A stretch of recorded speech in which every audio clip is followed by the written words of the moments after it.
Pat's personal portrait, painted in this case by the famed political artist Howie Fisher, whose official title, by the way, besides being the reporter that reports on Capitol things from the Senate and House at the state Capitol, you do that for the Capitol Times. Well, Capitol Times has been a client, but I run Capitol Media Services. And we have newspapers and radio stations around the state that subscribe. Essentially, I'd like to say we're the world's smallest wire service. So having reported on the activities over all these years of the august body that is the Arizona State Legislature, do you still have respect for the system, Howie? I have respect for the system. I even have respect for most of the folks down there. I think they're coming down, they're trying to do the right thing. I think sometimes they lack information. I don't want to call them ignorant, but they come down and they have an idea of how things should be with child protective services or abortion or guns or whatever the issue of the day is. And then they need to be educated that it isn't all black and white, that a lot of it is gray. So I think most of the people are down there for the right reasons. Are there a few people down there for their own personal egos? You bet.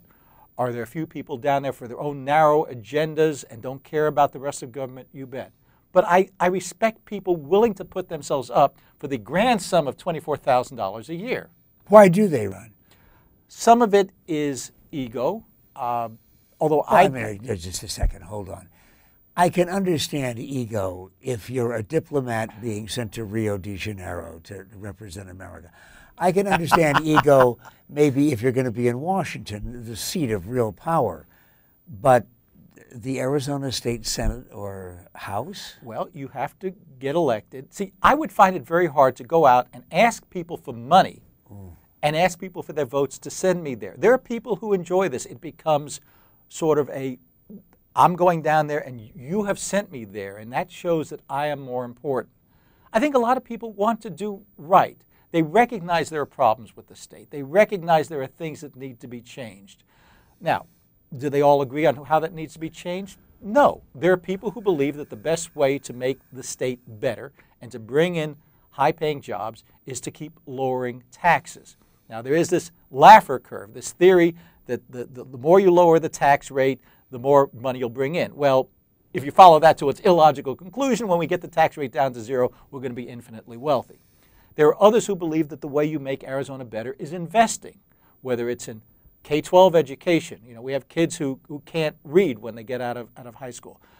Colleges and universities, technical schools.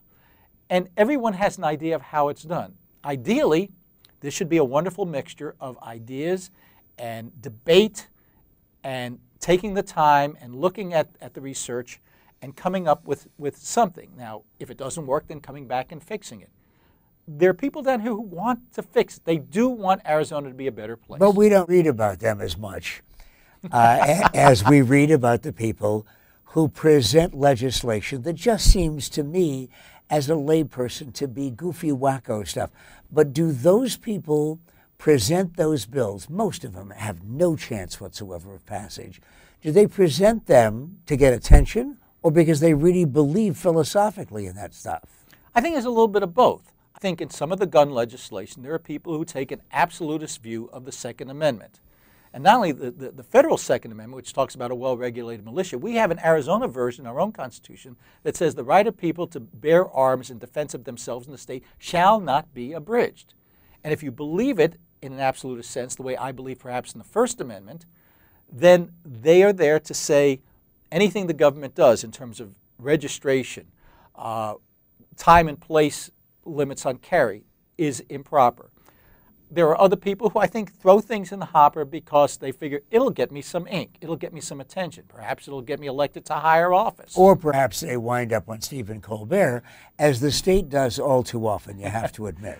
Well, we have had more than our share of mentions on the Colbert Report, but you know, some of that is historical. You know, the questions raised recently about us taking so long to approve the Martin Luther King holiday. Some of it is we get unusual bills. I mean, whether it's guns and bars or we have a legislation this session that says Arizona law prohibits public servants from enforcing in implementing federal gun laws and regulations. Now, that's not my view of how the U.S. Constitution works, but who am I to say? I'm just some lowly journalist. Named Howie Fisher. Yes. Right? And if people disagree with the state legislature, should they get in touch with you? Well, they can. I mean, I have an email at capmedia@hotmail.com, and I'm happy to share things with them. I can't promise to respond to everything, but I think you really need to be dealing with the lawmakers. There's a great legislative website at azleg.gov where all the lawmakers have their email addresses and their lists of bills. And if you go there, you can contact your lawmakers. The fact is, you can monitor live hearings, and you can even send emails to your lawmakers who are reading their emails while they're in legislative session. Or you could just simply wait until Howie's next appearance on Pat's Personal Portraits on KTAR.com.